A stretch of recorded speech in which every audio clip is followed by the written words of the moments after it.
जी जी, अस्सलाम वालेकुम मासिल, रुबास and one more child that joined us. I can't see the name Onali. Right बच्चों, अब कल से आपकी क्लास में स्विच करना चाह रहा हूँ 7:30 पे। अगर आप लोगों को ये टाइम टेबल में कोई मसला नहीं है तो प्लीज़ स्टे क्वाइट। असल में वो नहीं, या मसला नहीं है। जी बताएं। जी जवाब बताइए।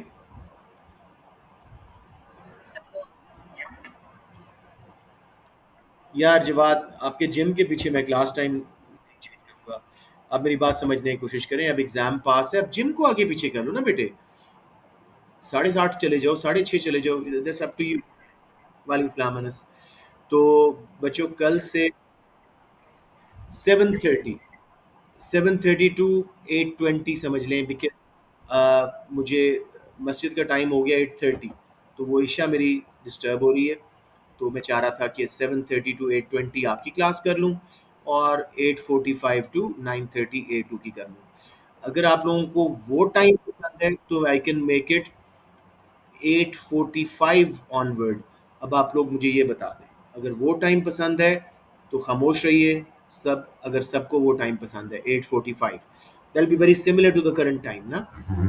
तो मैं A2 को रिक्वेस्ट करूंगा कि भाई 7:30 आप लोगों से class. So I think 8:45 for AS sounds good. कोई खामोश रहे अगर सबको समझ आ रहा है। ठीक है जी, चलें, good enough. Let's make a start जी। ठीक है बेटे, I have seen your thumbs up. तो let's start with today's class, November 23।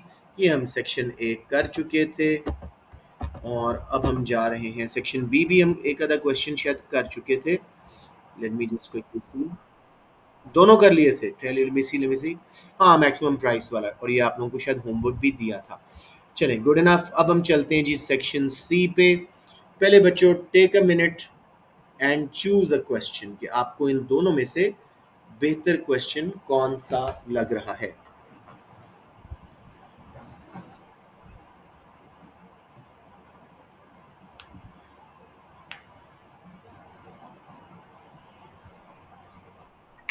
एक सेकंड जी, मैं इस बच्चे को एंटर कर लूं और फिर आप लोगों को दोबारा क्वेश्चन डिस्प्ले कर दूंगा।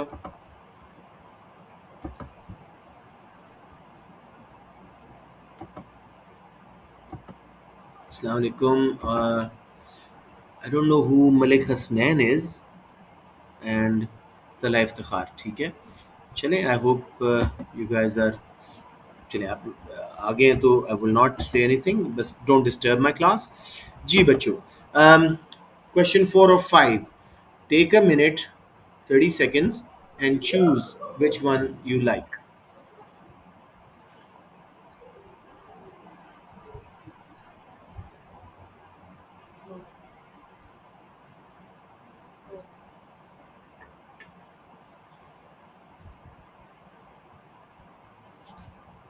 जी बच्चों, अगर आप लोग क्वेश्चन 4 चूज कर रहे हैं तो स्टे क्वाइट।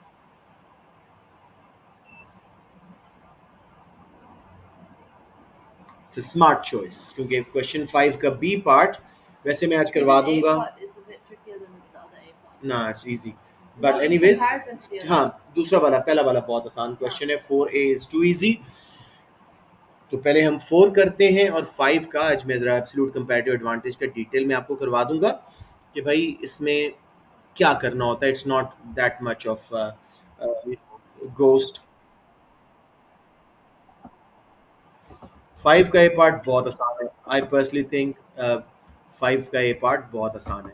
तो लेट्स सी जी। हाँ, इसलिए मैं 5 करवाऊंगा पूरा आज ही। पहले हम 4 को जल्दी से कर लेते हैं। Explain the reason why governments impose taxes. अब उसने बोला एक्सप्लेन, बच्चे यहाँ कर देते हैं list, they end up getting 1 mark. 3 reasons explain करनी है और उसको थोड़ा सा 2-3 लाइंस, 2 से ढाई लाइंस एक रीजन के लिए। मसलन कोई बच्चा मुझे बताओ गवर्नमेंट क्यों टैक्स लगाती है।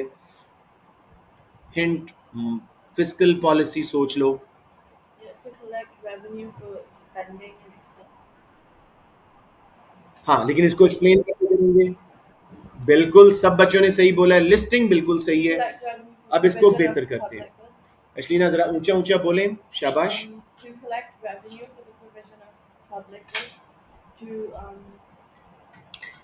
yeah, what else?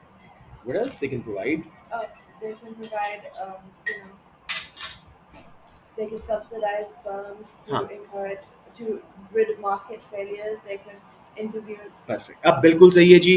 Government raises, one of the reasons why government imposes taxes, it's their main source of revenue. That revenue is generally used for provision of public goods such as street lights, lighthouses, defense, or merit goods such as education and healthcare, which are market failures. They're either not provided or provided below optimum level. ये है बहुत ही well explain. आप थोड़ा कम भी कर देंगे तो एक मार्क मिल जाएगा. ठीक है. अब उसके बाद हम चल रहे हैं जी. एक बच्चे ने बोला था टू फेयरली डिस्ट्रीब्यूट इनकम्स. आप बच्चे बताओ किस तरह टैक्सेस के through government fair distribution of income हासिल कर सकती है.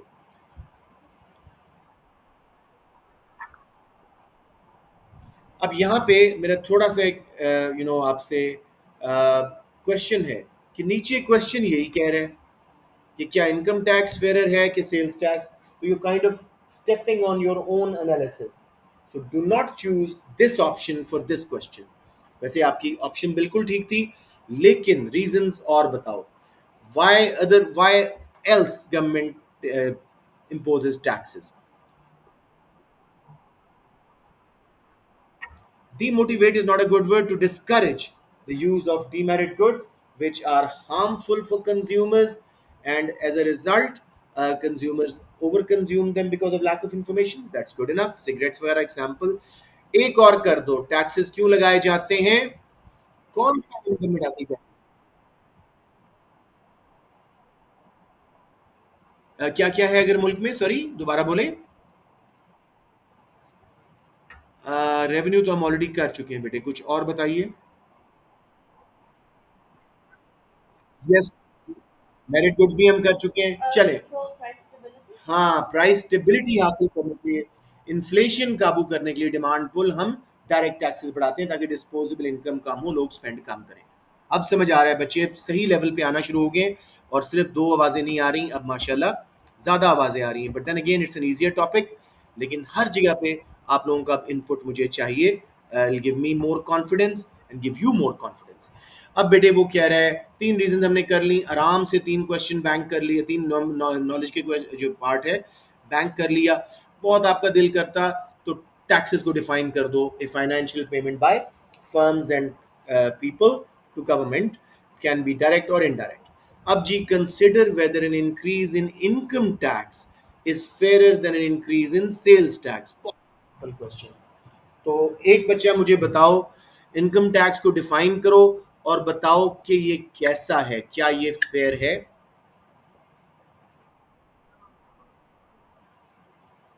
ये इवैल्यूएशन है लेकिन एनालिसिस भी इसी में. इनकम टैक्स को जज करना, फिर सेल्स टैक्स को फिर इवैल्यूएट करना, दोनों में से फेयर कौन सा.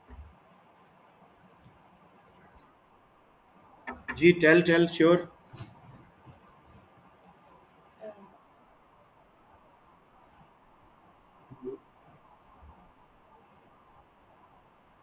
Um, हम्म. हम्म. शाबाश. मैंने शाबाश बोला है, आगे बोले. हम्म. हाँ. Right now, Anas, you're speaking exactly what the mark scheme wants, what the examiner wants.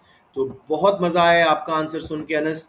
And normally I discourage you at times by saying नहीं अनस गलत है, but where you've done well, you've done well. ये बहुत ही अच्छा answer था आपका. So I'll rephrase Anas's answer not without changes. थोड़ा सा same words मैं बोलूंगा without many changes. Sorry. Income tax, which is a direct tax imposed on people's incomes, ठीक है, is fairer because it is progressive in nature. It takes a higher proportion of richest income. With every increase in income, tax rate rises, tax slab rises. As a result, it takes a larger proportion of richest income and a smaller proportion of poor's income. Resultantly, income gaps reduce, incomes get redistributed from rich to poor, fair हो जाती हैं. बस ठीक है. अब अनस के अलावा कोई बच्चा सेल्स टैक्स के इंक्रीज पे कमेंट करे, उससे क्या होगा, क्या ये फेयर है कि नहीं? Yes. How will it make it unfair? शाबाश, कैसे कैसे? हम्म. डेफिनेशन मिस की बच्चों, डेफिनेशन जरूर दें. सेल्स टैक्स, हाँ, sales tax is indirect tax which is levied या imposed on spending on goods and services.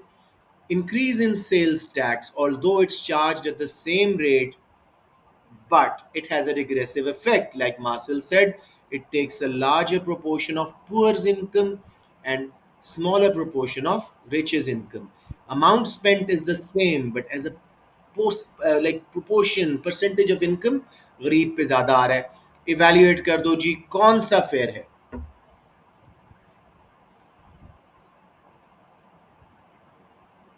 कौन सा फेयर है बच्चों? इवेल्युएट कर दो कोई बच्चा. यानी income tax which is progressive one is much more fair. ठीक है. It helps in redistributing.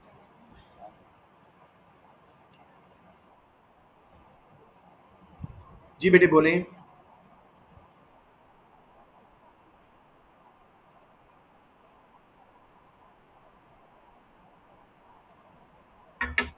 दोबारा बोलें मासिल, मुझे आपकी आवाज सही नहीं आई.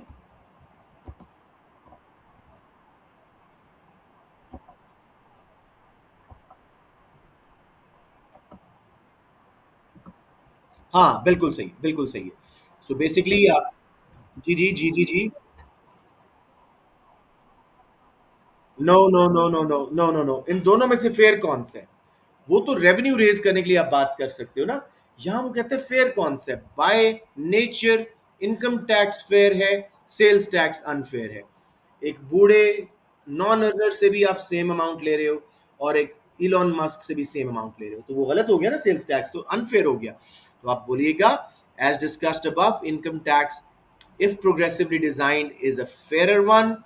It burdens according to ability to pay, whereas sales tax hits very hard on poor income. Poor's income takes a huge proportion, hence it's unfair. समझ आ गया बच्चों? I personally think अगर कोई क्वेश्चन आया, you can get 8 out of 8. जी बच्चे दोबारा बोलें. Sorry, I was speaking. Yeah.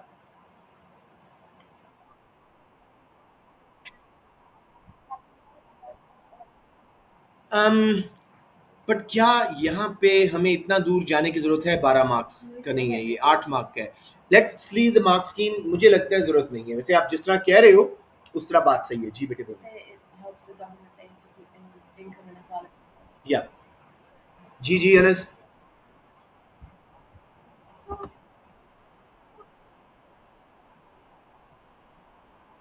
नहीं, वो कह रही है कि अगर इस तरह डिजाइन किया जाए कि लग्जरीज पे ज्यादा किया जाए, जैसे होता है दुनिया में भी, लग्जरीज पे ज्यादा हो और नेसेसिटीज पे कम हो, तो यस, इन दैट केस उसका भी प्रोग्रेसिव वाला इफेक्ट आ जाएगा. लेकिन इन जनरल आपकी ये जो सारे इनडायरेक्ट टैक्सेस हैं, they are known to be unfair. मैं एक बार मार्क्स स्कीम देख लूं, ताकि कुछ बच्चों ने जो कमेंट्स किए थे उनको हम, अगर इसको एडजस्ट करना है कि नहीं. मेरे ख्याल में सिंपल कमेंट कि वो फेयर है, वो नहीं है, बिल्कुल सही था. बट लेट्स जस्ट, जी बेटे जी जी जी. हाँ, इन्फ्लेशन कम होने से भी इनकम गैप्स कम होते हैं, आप वो बात भी करते हैं, लेकिन अगेन इनडायरेक्ट टैक्स लगने से तो इन्फ्लेशन बढ़ेगी, इनकम गैप्स और हर लिहाज से फेयर डायरेक्ट टैक्सेस ही. तो अब देखो जी, ये आपका क्वेश्चन है. Let us quickly see. ये है शायद. जी, वो कहता है clear understanding of various possible reason why government imposes taxes. 3 marks knowledge के. Analysis of distinction between a direct tax such as income tax and indirect tax such as sales tax with appropriate reference to fairness offers a valid judgment on whether an increase in income tax is fairer than an increase in sales tax to reach a conclusion. बेटे simple रखो, do not go for luxuries वगैरह, वैसे आपकी बात गलत नहीं थी और वो उसको मार्क्स भी देगा, लेकिन फॉर जनरल स्टूडेंट्स मैं स्टूडेंट बॉडी को बता रहा हूँ इतना ज़्यादा डीप जाने की ज़रूरत नहीं है. It was a very simple question. So let's go back to our paper. ये दी अब सेकंड पार्ट. ये बच्चे मैसअप कर सकते हैं और करते हैं, हालांकि बहुत इजी क्वेश्चन है. Assess whether a government should always aim to balance its budget rather than have a budget surplus or a budget deficit. Start में तो बजट सरप्लस और डेफिसिट को हम एक्सप्लेन करेंगे. सिंपली सोचना कि budget surplus is contractionary fiscal policy and budget deficit is Why is a expansionary budget surplus fiscal. not desirable? Limitations भी बताएंगे और वो कैसे यूज होती हैं वो भी बतानी है. सारा ये फिस्कल पॉलिसी पे क्वेश्चन है. कॉन्ट्रैक्शनरी, एक्सपेंशनरी एंड पे लिमिटेशंस इकट्ठी बता देना और इवैल्यूएशन अब इकट्ठे करेंगे एंड पे. सबसे पहले बजट सरप्लस क्या होता है? Anyone? When government's revenue is more than their planned expenditures. When government's planned revenues from taxes are more than their planned expenditures. What is budget deficit? Anyone else?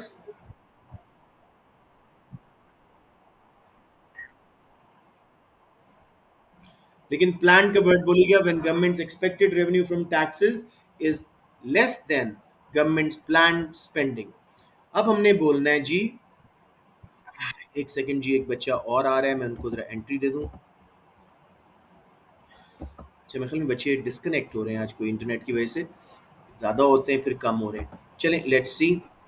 Yes, यही मसला हो रहा है. मुझे लगता था कि शायद ज़्यादा बच्चे हो रहे हैं, वो बस डिस्कनेक्ट हो रहे हैं. अरीब साहब गायब हैं आप, मुझे फिक्र है आपकी काफ़ी.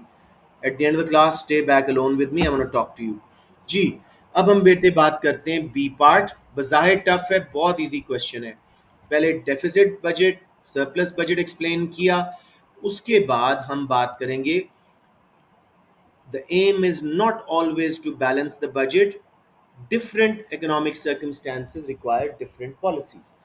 For example, when the economy is heading towards a boom and there is low unemployment, full employment ho chuki hai, economic growth is very fast, but demand pull inflation is really rising, hyper ho rahi hai. At this time, government will use contractionary fiscal policy, budget surplus. पूरा explain कर दीजिएगा, मैं पूरी कहानी नहीं सुना रहा. वही डिस्पोजेबल इनकम कम, जी का इंजेक्शन कम, सी का आय का एग्रीगेट डिमांड गिरी, डिमांड पुल इन्फ्लेशन कम. फिर जी, budget deficit is used often in the period of low downturn economy, means when real GDP is falling or rising very slow, economy is in a recession. Government should, recession एकदम से मेरे mind में आया, definition इसकी क्या होती है? Just in case when real GDP falls for 6 months or more, 6 महीने से पहले हम रिसेशन नहीं मानते. बजट डेफिसिट किया गवर्नमेंट ने, टैक्सेस कम, स्पेंडिंग ज्यादा की, डिस्पोजेबल इनकम बढ़ी, वही upward effect consumption investment government spending से, एग्रीगेट डिमांड बढ़ी, मल्टीप्लायर आया, हमने अनएम्प्लॉयमेंट कंट्रोल कर ली, इकोनॉमिक ग्रोथ हासिल कर ली, लेकिन डिमांड पुल इन्फ्लेशन आई, उसके बताना कॉन्फ्लिक्ट्स भी, और इंपोर्ट ज़्यादा होने से करंट अकाउंट डेफिसिट में गया. अब यही दोनों की limitations. However, fiscal policy has many limitations such as time lags. It takes a long time for government spending to be effective. Depends on future confidence, whether fiscal policy will work or not. कैसे respond कर रहे हैं economic agents, consumers and firms government के tax changes वगैरह पे, और कितना budget government के पास अवेलेबल है. ये बात करने के बाद अब मुझे बताएं, इवैल्यूएशन को बच्चा कर सकता है यहाँ पे? क्या गवर्नमेंट को हमेशा बजट बैलेंस करना चाहिए या इकोनॉमी के हालात के मुताबिक चलना चाहिए?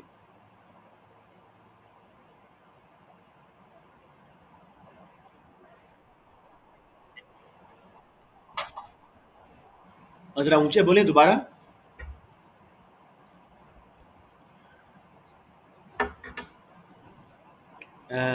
जी जी जी, एग्जैक्टली exactly. जो इकोनॉमिक सिचुएशन है उसके मुताबिक रिसेशन में डेफिसिट करो बजट को, बूम में सरप्लस करो, जो एम्स आपके प्रायोरिटीज हैं उसके मुताबिक गवर्नमेंट करेगी. So balancing a budget seems like a good idea, but it's not the main aim of the government. Government wants to achieve low unemployment, economic growth, price stability. तो इसलिए budget को different तरीकों से use करेगी. It's totally not true कि हर वक्त government balance budget रखेगी. समझ आ गया बच्चों? कोई confusion?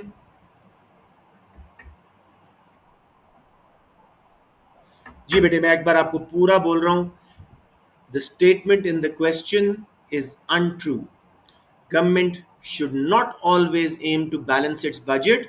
It should react to how economy is. If the economy was in a recession, a budget deficit is the prescription to bring it out of it, to raise aggregate demand. If the economy is booming too much and there is high inflation expected, government should surplus their budget to contract the economy, bring the aggregate demand down. Therefore, to conclude, balancing a budget may sound good, but government would use their budget surpluses and deficit in response to how the economic conditions of the country are. समझ आ गया सब बच्चों को? Right. अब question 5A simple है. Question 5B आप लोगों को ट्रिकी लगेगा. आज मेरे बच्चों जरा समझ लो इसको अच्छी तरह, ताकि बार बार कम से कम ये क्वेश्चन भी आए तो आप कम से कम कुछ ना कुछ तो लिख सके ना.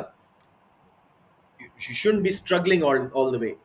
Explain the difference between an import tariff and an import quota. ये हमारी नॉलेज है, यहीं पर रुकते हैं. मुझे बताएं इंपोर्ट टैरिफ क्या होता है, अच्छी सी definition. Are we doing 8 minutes or moving to time? These are indirect taxes imposed on imported goods and services to make domestic firms more competitive and safe. हाँ, बिल्कुल सही. बिल्कुल सही है. अब शहीर के अलावा कोई और बताएं इंपोर्ट कोटा क्या होता है. Physical limit on the amount of imports a particular kind of imports can be done. ठीक है, वेरी गुड. फिजिकल लिमिट बोल दिया, अमाउंट बोल दिया, परफेक्ट. यहां पे मेरे बच्चों अब वो कहते हैं डिफरेंस बताओ.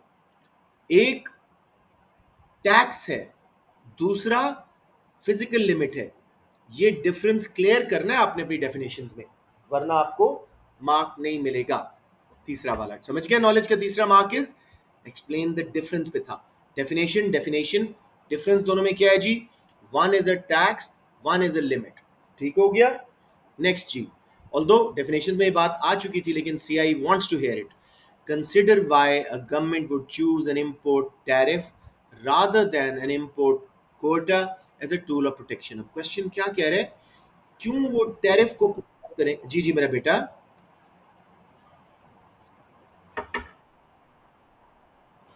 हाँ जी, हाँ जी, अनस बोले.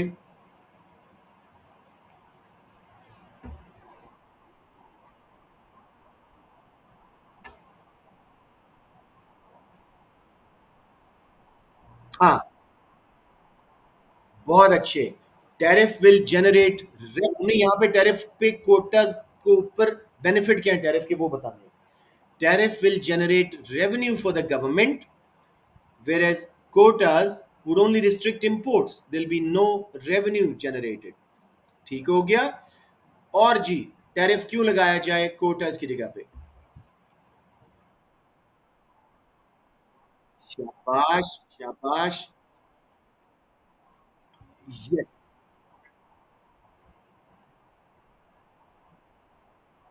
हम्म, शाबाश. Tariff is preferable when demand for imports is elastic, because a smaller percentage rise in price will cause a greater percentage fall in quantity demanded of imports. Local firms will be protected more. But when the demand is inelastic, quota will be preferred. ठीक हो गया. एक एहतियातन और कर लेते हैं. क्यों टैरिफ को? ये कौन है आप मुझे बताएं पहले. अच्छा मुझे बताएं अब्दुल हादी. आपने टैरिफ लगाया है मेडिसिन के ऊपर. लोगों ने मेडिसिन मंगवानी ही मंगवानी है. आपने टैरिफ लगाया है रॉ मटेरियल्स के ऊपर, फर्म्स की उन्होंने रॉ मटेरियल ऑयल वगैरह मंगवाना ही मंगवाना है. इतनी इनएलास्टिक डिमांड है कि टैरिफ के बावजूद प्राइस बढ़ने के बावजूद आपको मंगवानी पड़ेंगी, बहुत कम इंपोर्ट्स कम होगी। इलास्टिक होती तो यस, फिर समझ आता है टैरिफ लगाना। ठीक है जी। अच्छा जी, एक आखिरी reason, if cross elasticity of demand between local products and imported products is high, exceed high है लोकल सब्सटीट्यूट्स का कंपेयर टू इंपोर्टेड सब्सटीट्यूट्स, इस केस में टैरिफ लगाना ज्यादा जरूरी है कंपेयर टू कोटा, क्योंकि लोग जैसे ही टैरिफ लगेगा इंपोर्टेड गुड्स महंगी होंगी, वो फॉरेन लोग की तरफ शिफ्ट हो जाएंगे, एक्सीडी को लेके आए। अब तीन रीजन हमने क्या किए हैं, रेवेन्यू, फिर इलास्टिसिटी, फिर उसके बाद क्रॉस इलास्टिसिटी। रेवेन्यू, पीडी, एक्सीडी, सबको समझ आ गया बेटे?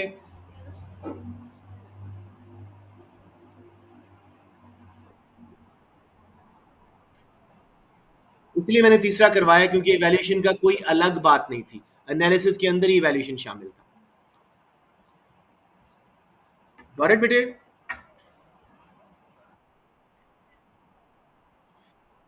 जी, अगर हमें लोकल गुड्स पसंद है, लेट्स से हमें लोकल गाड़ियां भी पसंद है और इंपोर्टेड भी पसंद है, वो क्लोज सब्सटीट्यूट्स हैं, तो एक्सीडी बहुत ज़्यादा होगी उनके बीच में। सो अगर इंपोर्ट्स को हम महंगा कर दें, बहुत सारे लोग स्विच कर जाएंगे लोकल गाड़ियों की तरफ।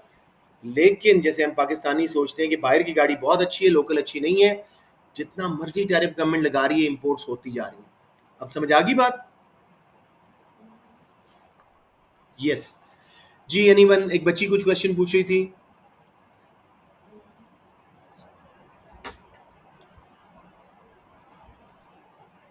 ओके, लास्ट क्वेश्चन जरा समझ समझ के करें, मैं इसको बल्कि आपको प्रॉपर पॉइंटर्स में करवा देता हूं, ताकि हमें कल को इसमें ये ना हो कि हम रिग्रेट करेंगे नहीं किया था। वैसे 15 साल से नहीं करवा रहा और अल्लाह ने हुक्म मेहरबानी की हुई है, कभी भी ये नहीं आया। मतलब आया है तो दूसरा क्वेश्चन चॉइस वाला बच्चों ने आराम से कर लिया। तो where is the document, yes there we are. जी मेरे बच्चों, अब ये मैंने क्वेश्चन आपका यहाँ पे पोस्ट कर दिया। असेस मींस दोनों साइड्स देखो, whether the theories of absolute and comparative advantage are substantially undermined by their various limitations. पहले इनके फायदे क्या हैं, दोनों को डिफाइन करना है और इनके बेनिफिट्स क्या हैं। सो नॉलेज एंड एनालिसिस के 8 को अप टू 4 वाई गुड, ये हम बात करते हैं। सबसे पहले हम डिफाइन करेंगे absolute advantages when a country can produce a product in a greater quantity than the other country with the same amount of resources. Absolute advantage when a country can produce a product more than the other country with the same amount of resources. ठीक है? फिर जी, comparative advantage when a country can produce a good at a lower opportunity cost than the other countries. दोनों में clear हो गया। एक absolute है कि भाई नंबर ज्यादा हम बना सक रहे हैं, हम एफिशिएंट है ज्यादा। कंपैरेटिव में हम लोअर अपॉर्चुनिटी कॉस्ट पे बना रहे हैं, बेशक इनएफिशिएंट भी हो दूसरे कंट्री से, उस पर्टिकुलर गुड में हमारा कंपैरेटिव एडवांटेज बन जाएगा। किसी को यहाँ प्रॉब्लम आ रही हो? नेक्स्ट चीज जी, इनके फायदे क्या है। Countries with absolute and comparative advantage would specialize on a narrow range of goods where they are more efficient than the others or comparatively efficient than the others. मैंने दोनों को कवर किया, absolute और comparative को। As a result, their output will rise. Consequently, world output will rise. And then when the countries find a mutually beneficial exchange rate, they will be able to consume outside their PPC on their TPC, trading possibility curve. तो आपने क्या करना है, पहला benefit जी, specialization as per factor endowment. अल्लाह ताला ने जो हमें फैक्टर्स ऑफ प्रोडक्शन दिए हैं उनके मुताबिक हम स्पेशलाइज कर रहे हैं, उसी में हमारा absolute and comparative advantage. Number 2, greater output of the world. अगर हर कंट्री दोनों चीजें बनाने की कोशिश करता, या तमाम चीज़ें खुद बनाने की कोशिश करता है, सेल्फ सफिशिएंट होता है तो आउटपुट कम होती। हम वो चीज़ें बना रहे हैं जिसमें हम बेस्ट हैं या कंपैरेटिवली एफिशिएंट हैं, so greater output of the world. ये सारे फायदे फ्री ट्रेड वाले हैं बेटे। फिर जी आफ्टर ट्रेड, और ये लिख लो तो बहुत अच्छी बात है, म्यूचुअली बेनिफिशियल एक्सचेंज रेट। ना भी हो तो कम से कम आप ट्रेड का वर्ड तो लिखे ना, after trade on mutually beneficial exchange rate, both countries can consume on a point outside their PPC and on their TPC trading possibility curve। पूरा लिखिएगा। ये करने के बाद मेरे बच्चों आपका एक साइड कवर हो चुकी है। मैं एहतियातन और करूंगा कि जी theories of absolute and comparative advantage led to a lot of free trade which revolutionized the world। इस तरह की कुछ बात कर दीजिएगा, countries benefit from it।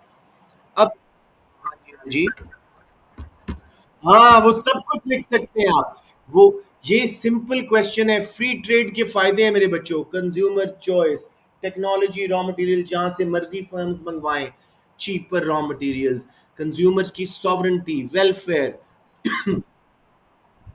Trade relationships अच्छे, बहुत अच्छे, up to 4, why not good. अब देखते हैं जी, अब यहाँ पे इसकी लिमिटेशंस, क्या लिमिटेशंस हैं जी? हाँ तरतीब से चलते हैं। Only two good model, reality में थाउजेंड्स ऑफ गुड्स हैं, तो बहुत ही लिमिटेड सा मॉडल है, सिर्फ दो गुड्स के ऊपर देख रहे हैं, 200 साल पुराना है, so it's very out of date in that sense. फिर उसके बाद मेरे बच्चों कांस्टेंट अपॉर्चुनिटी कॉस्ट, यानी होमोजीनियस रिसोर्सेज हम अज्यूम कर रहे हैं, पीपीसी स्ट्रेट लाइन, ये वाली बात बिल्कुल गलत है। हमारे पीपीसीज आउटवर्ड बेंडिंग कॉनकेव शेप होते हैं, ठीक हो गया, होमोजीनियस रिसोर्सेज नहीं हो सकते। ओनली टू कंट्रीज, जबकि दुनिया में 188 या कुछ क्लासिफिकेशन के मुताबिक 192 192 कंट्रीज हैं, so only two countries is another assumption, ठीक है। फिर उसके बाद जी zero transport cost, with in a country इतनी ट्रांसपोर्ट लगती है, जौहर टाउन से बैरियर टाउन आते हुए ठीक ठाक ट्रांसपोर्ट कॉस्ट है, तो विद इन पाकिस्तान और अमेरिका अगर हम करते हैं तो कितनी शिपिंग कॉस्ट है, कितनी एयर फ्रेट है, तो जीरो ट्रांसपोर्ट कॉस्ट भी अनरियल अजम्पशन है। फिर उसके बाद मेरे बच्चे हम कहें जी कि नो, हाँ नो रिटालिएशन या फ्री ट्रेड जो है वो भी एक बहुत बड़ी अजम्पशन है। यस ग्रुप्स में, यूरोपियन यूनियन वगैरह में फ्री ट्रेड चल रही है, लेकिन पूरी दुनिया में नहीं है फ्री ट्रेड, नॉट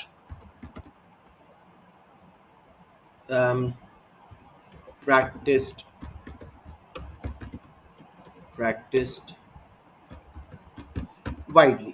ठीक हो गया जी, I hope you can build on these points. अब इवेल्युएट करवाओ मुझे बच्चों, क्या इन सब लिमिटेशन के बावजूद ये थ्योरीज किसी काम की हैं कि नहीं? इतना बता रहा हूं, इन थ्योरीज ने दुनिया को रेवोल्यूशनाइज किया, स्पेशली कंपैरेटिव एडवांटेज ने।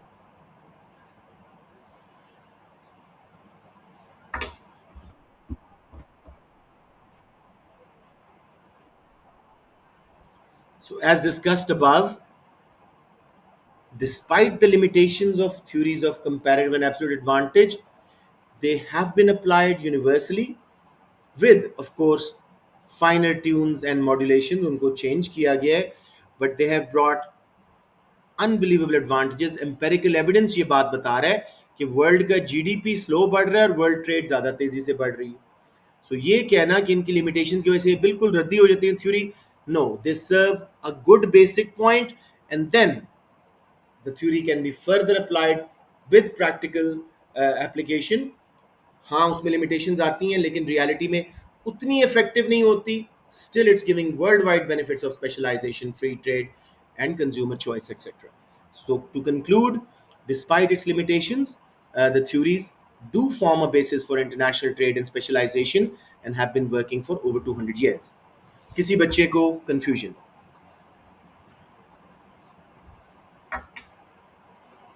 अब आई एम होपिंग कि गोइंग फॉरवर्ड ये क्वेश्चन भी आपको बहुत डराएंगे नहीं। एक बार रिवाइज कर लो इस टॉपिक को, मेरी वीडियो लगी हुई है, उसको देख लो, फिर ये इतना मुश्किल नहीं लगेगा इंशाल्लाह। So I think we should stop the class now, although 40 minute ही सिर्फ हुए हैं। इन 10-5 एक मिनट में मैं आपको कुछ की डेफिनेशन रिवाइज करवाना चाह रहा हूँ। बच्चे अमूमन मैं सब कर जाते हैं। जी जी बेटे अनस।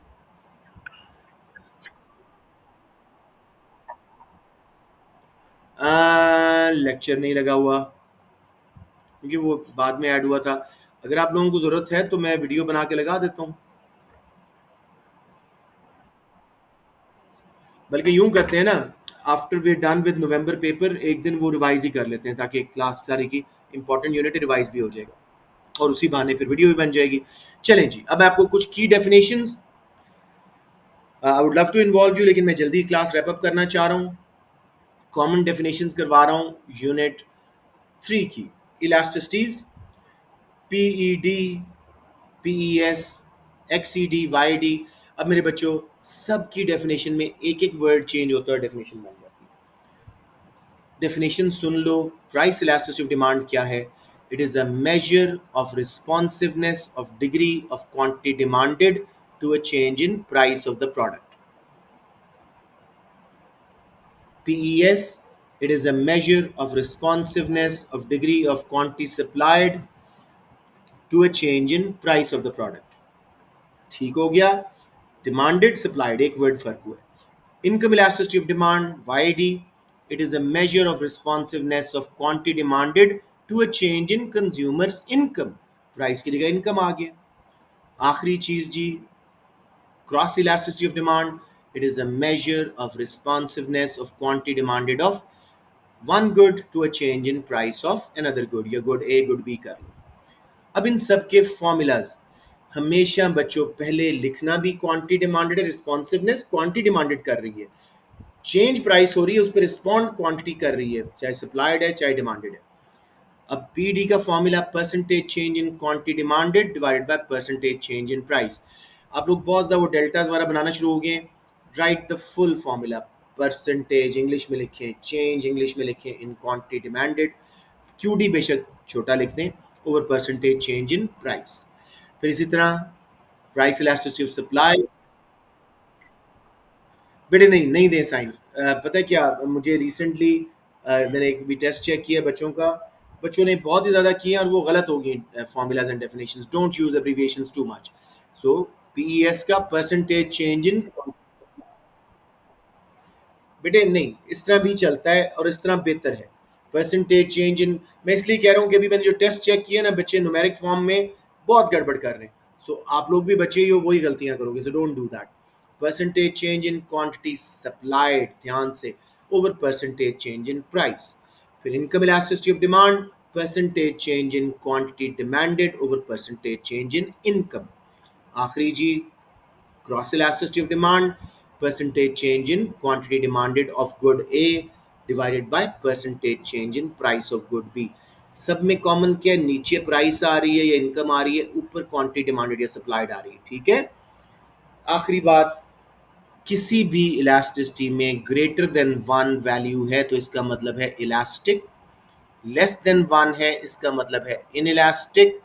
इलास्टिक का मतलब है a greater percentage change in price या income causes a smaller great sorry, elastic का मतलब है a smaller percentage change in price या income whatever causes a greater percentage change in quantity, चाहे डिमांडेड है चाहे सप्लाइड है। ठीक हो गया।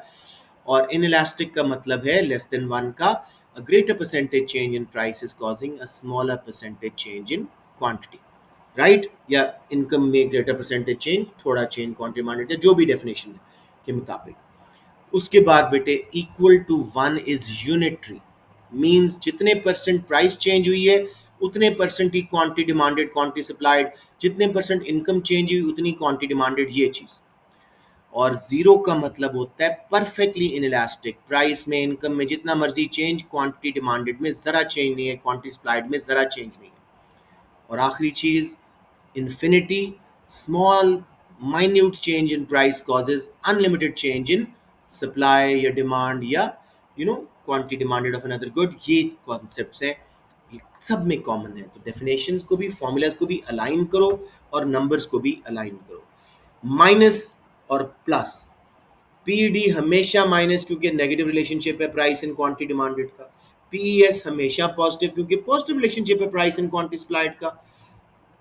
वाईईडी income elasticity of demand normal goods की जिसमें नेसेसिटीज लग्जरीज सब शामिल हैं, सुपीरियर गुड्स हमेशा पॉजिटिव, और आपकी जो इंफीरियर गुड्स हैं उनकी negative. Sign is just relationship, nature, number is the strength. और आखिरी चीज जी, क्रॉस इलास्टिसिटी में पॉजिटिव सब्स्टिट्यूट्स होते हैं और नेगेटिव कॉम्प्लीमेंट्स।